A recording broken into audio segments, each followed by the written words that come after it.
this is the big story. Check out what gold is doing this morning. Just getting absolutely hammered. Take a look at this. It's down better than 4%, 76 bucks. This isn't even the low of the session. 1784 a troy ounce right now. Let's go straight to the NYMEX gold pits where Sharon Epperson has the latest on the big sell-off in gold. Sharon, what's behind this? An astounding move, Melissa. You know, we were $20 lower even earlier this morning, and so we are off the lows of the session. But this huge move in gold, I've been talking to traders here on the floor and on trading desks around the country about this tremendous move, and there's several factors that they're pointing to for the reasons that we're seeing this sell-off that we've seen of about $100 in 24 hours.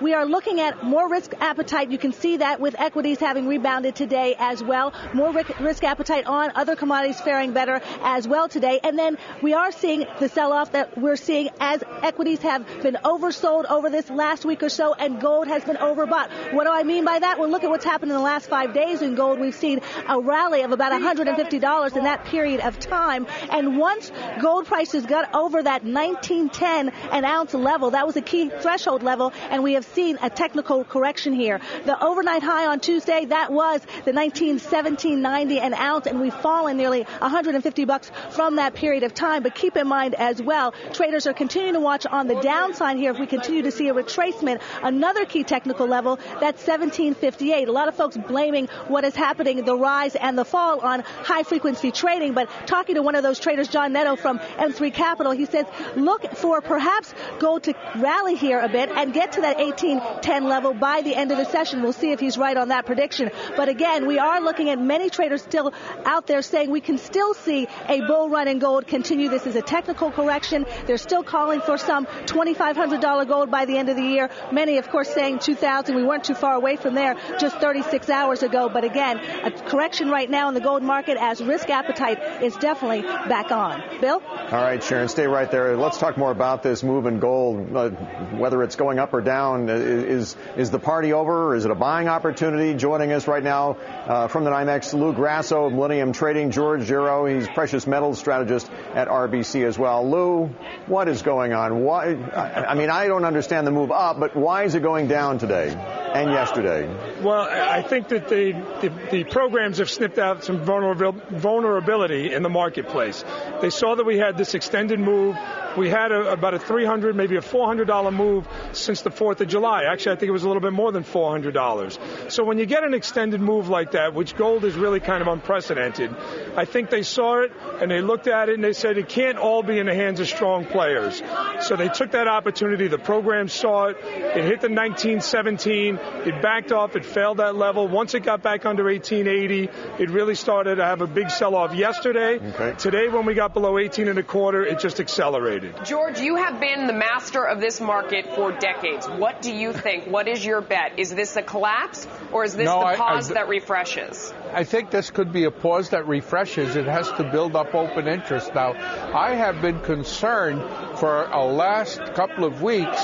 In the middle of July, we had open interest of 545,000 open in COMEX gold, and as of yesterday, at the high, we only had about 531,000. So what does that tell you?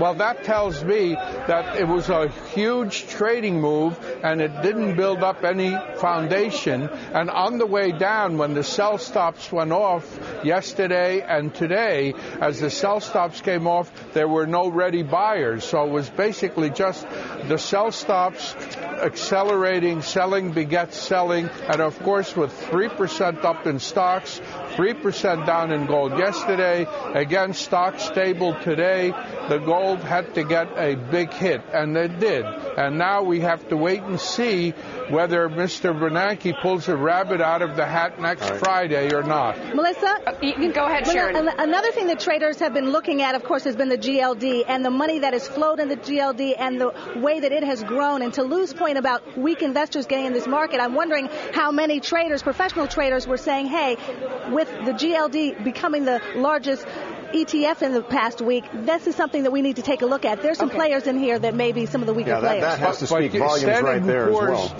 Well, we want to bring in another voice. Suki Cooper is joining us, a commodities analyst at Barclays. Suki, what do you think? Is this the pause that refreshes, or is it a breakdown in gold? We view this as a healthy correction, and we could see some more downside from here as well. We've highlighted three main risks that could temper the rally in the near term.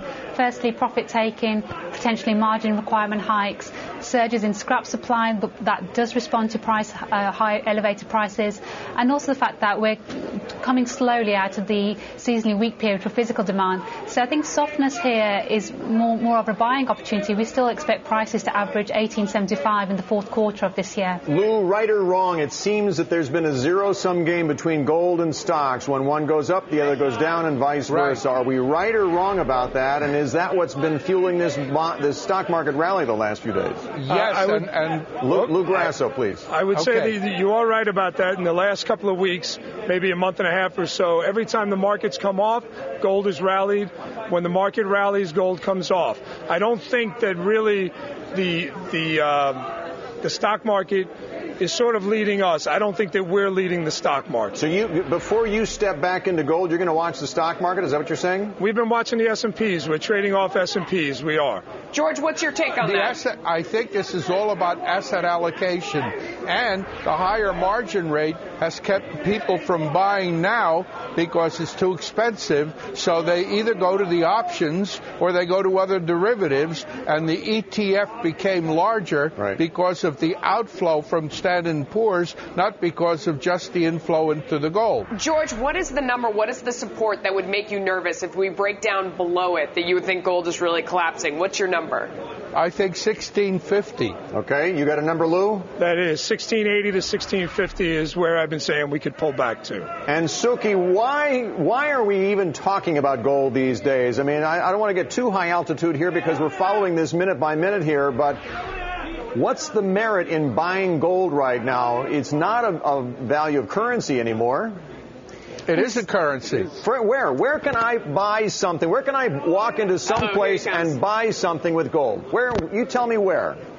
I'd say at the moment there's a number of structural changes in the market that are likely to see gold extend its gains. The fact that the macro turmoil has been supported by a resurgence in investor interest is a huge change compared to 6 months ago when a run of positive macroeconomic data meant that we saw investors turning away from gold. But on top of that, we've still got central banks that are looking to gold as net buyers rather than net sellers. Central banks are the sponsor of gold these days. I get that. But for the average citizen to buy gold right now as a replacement for currency, as a fear against inflation or political unrest around the world, that seems to be a throwback to a generation that doesn't exist anymore because we don't have any gold standards anymore. George, come on, help me out. No, we don't have gold standards. I think you're absolutely right, but gold has become a currency because gold is convertible into any currency, and there are many currencies out there that are being depreciated.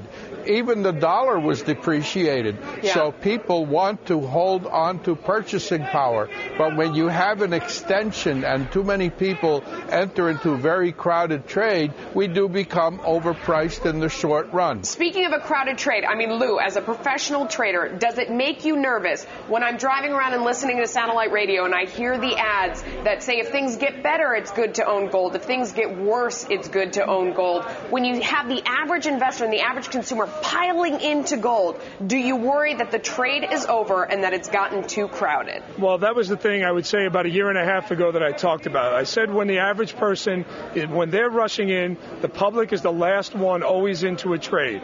They're always the one into the bubble last. Are they in it now? I don't know if they're all in. There's still a lot of people that don't have exposure to it, that wish they did but don't. But I will say it does make me nervous when every other commercial is about gold buying. Right. Yeah. It does. But I will argue, though, that you can use gold as a currency anywhere.